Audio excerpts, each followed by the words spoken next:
So check this out. This is a Craig 2108 reel-to-reel player. It does seem to be complete. The instructions have been munched on. Here's why I actually got it. It has a bunch of tapes. And I thought, wow, there's got to be some secret recordings on there. So let's take a closer look. You can see originally they were asking $28, but before I even started to make an offer, she said, well, you can have it for 10. And so I took it for 10. Clearly something was chewing on it, which can't be a good thing. Hopefully we don't have a dead freaking mouse in here. Power supply. Oh, jeez, that's awesome.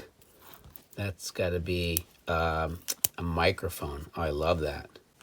Oh, it's got a little stand even. Oh, it's rusted, dang it. You'd be the coolest dude on the street with that sucker. It's got the original power supply. This thing is like crazy heavy. Something was munching on this.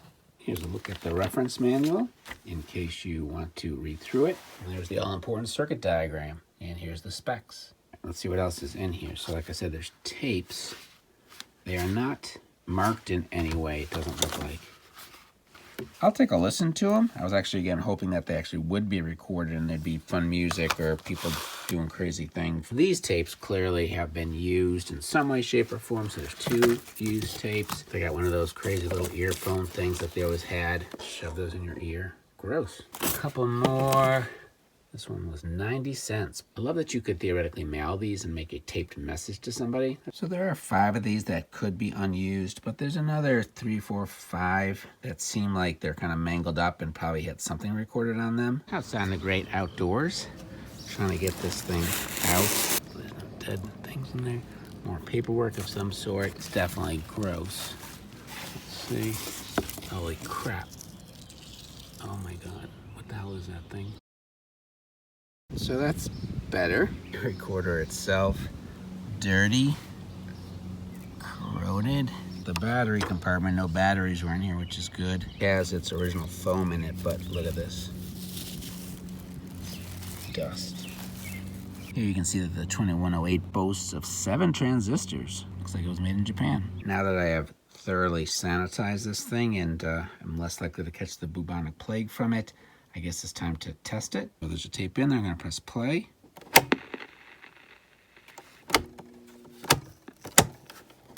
So that's not surprising. I've been playing with this a little bit. It wants to move.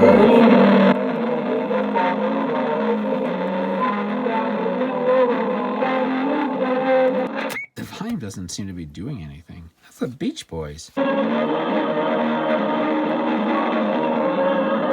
Pretty damn impressive. This thing's got to have been sitting there for 600 years. Let's see, fast forward. Oh, geez. It wants to, but actually rewind is going pretty good. I will open it up, see if there's a belt I can replace. I've removed 2 screws. You can see one is shorter, and the shorter one goes here. The longer one goes here. It looks like it's just going to come up. So here it is inside. Here's a belt. It's just got 2 screws to remove. 1, 2. I should take this bracket off and then be able to hopefully do a new belt. So I got 1 screw out from this side. When I was unscrewing this side, it felt like there was a spring or something. So I think I should be able to just pop the belt off of here. Here's the belt. Not surprisingly, it is out of shape. Unfortunately, even though I have a slew of belts, I cannot find the right size. So I'm going to try a supposed trick, which is to put an old belt that is stretched or misshapen into boiling water and see if that will shrink it up. So here it is pre-boiled. It goes right to that blue line. So it's 4 5/8, 3/8 of an inch wide. All right, time for a cup of steaming hot belt. Still has that indentation there. If it shrank, it's by a 1/16 of an inch. Little to no shrinkage. I'm also going to try to clean this rubber head here. It's a little hard to see, but it definitely has some grime on it. So I'm just going to use water at the moment. Well, that was slightly grimy, and that is just water. It's not even soap and water. Again, going to be hard to see because it's so dark. But it does look cleaner. We'll see if that helps along with the belt. Now what I have is I have a frying pan of water with the heat on very low. It had just started to boil. I turned it down, and I'm gonna try it for a couple of minutes. All right, it's been 5 minutes. I would assume that's still a divot there. Swear to God, that made it bigger. Not so sure that the boiling did too much, but I did clean this head as well. Let's give it a try. It's not moving. Oh, Surf City, maybe. So that seems like it's working better.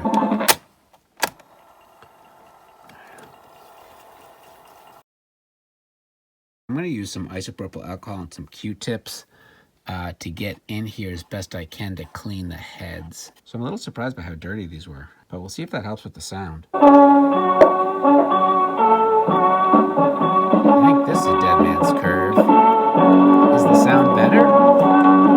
I don't know if the sound is better. It might be.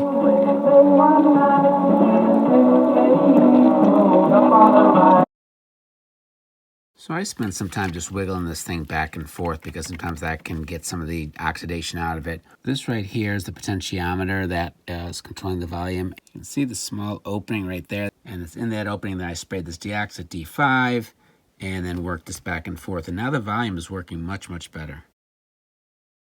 So this thing's gotten all wonky on me. And I also have to now do this. Like this handle is suddenly all wobbly. So here's the joystick, and you can see as I move it.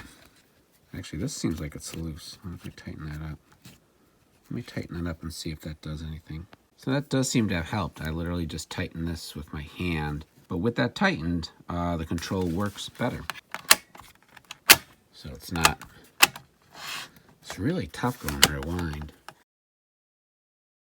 I think there's another belt in there, and I don't know if I can make this work better. So I want to separate this from the housing. I think it's the red screws that have to be taken out. 1, 2, 3, and 4. You'll see there's one screw longer than the other, and that is the one down here in the bottom corner. Those were the 4 right screws to open this up, but this handle, which is here, needed to be unscrewed, and so this is the order of the pieces that hold it in underneath here. And I had to take that off to open this up. So it's inside, you can see the speaker and various things. Here are the 2 heads. There is another belt here. This is a square one. So here's that belt. I cleaned it up. I used isopropyl alcohol. I used a rag, got it wet with the alcohol, and then kind of rubbed this between it with my fingers holding it. And again, it is not, perfect, but it is definitely cleaner. I also used isopropyl alcohol and some Q-tips to clean off this. And so I kind of just scrubbed this to take off any extra, dirt and grime that had accumulated. And finally, I also cleaned off this piece, which is the motor head. Again, using Q-tips and isopropyl alcohol. On this side, I also cleaned the roller head aggressively with a Q-tip and isopropyl alcohol, and it has less of that kind of buildup on it. So this does seem to be working better. The sound is a bit better. It's actually moving better. It typically doesn't need me to kind of push it to get it going.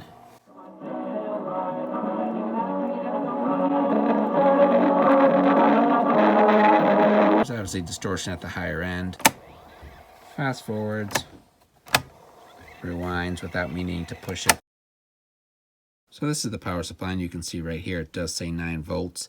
You can also power this with 6 C batteries. So I will try to fix this plug. I am going to cut it here and here on either side of that damage. So I did fashion a crude repair. So it seems like it's only putting out about 7 volts, and it's supposed to be putting out 9. And it's working. So that's kind of cool. Again, I'm surprised it works at 7 volts instead of 9. All right, here's my setup. Press this in. Holy crap, nothing? Why is it suddenly dead?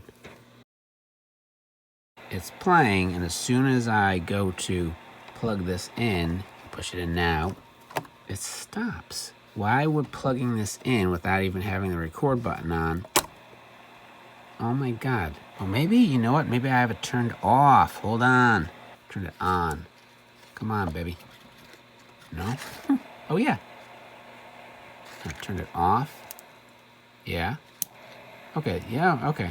All right, so I am recording to see if this works. It is turning, so I guess take this out just to not complicate things. Rewind it and play. I am recording to see if this works. It is turning, so... That's pretty damn awesome. So it did actually work. I recorded myself. I don't know why that's so exciting.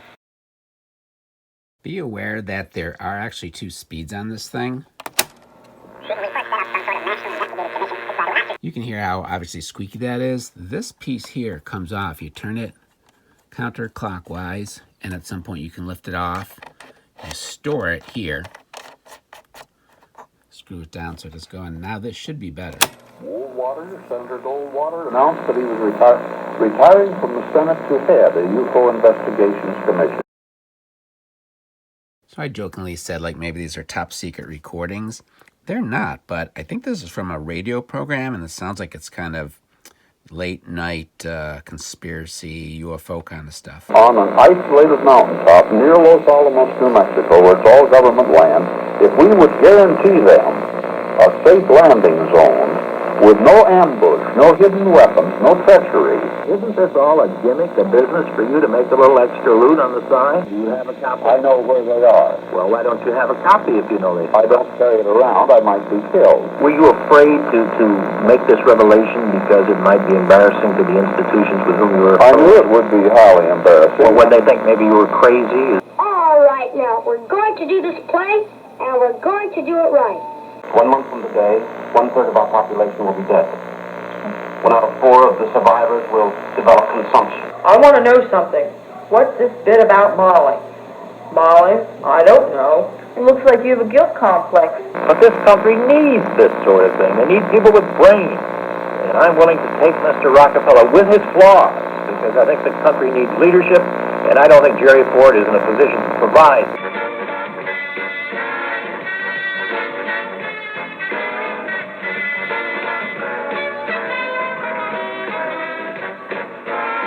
Everybody knows those 2 old ladies make bootleg whiskey. Well, they don't call it that. They call it Papa's Recipe. So I have finished listening to the tapes, or at least excerpts of the tapes. So overall, I would say this has been successful. I appreciate you watching. Please consider subscribing, and don't forget to thumbs up. Remember, thumbs up never hurt nobody.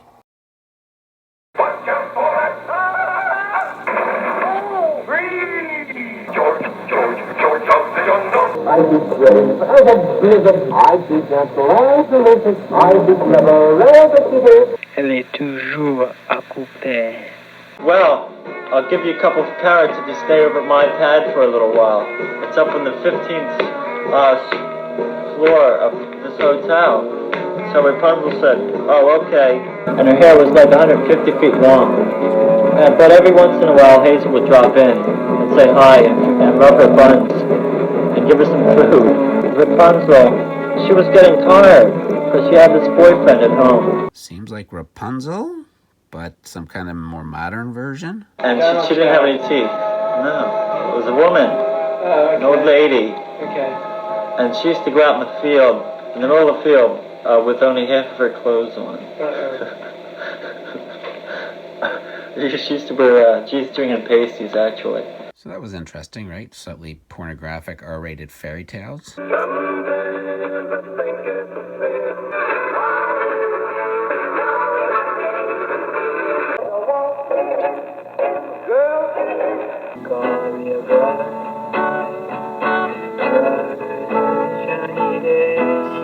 dig me up and hide my bones in the old way, so that Connie and Kanaloa and Belle will know that I love them too.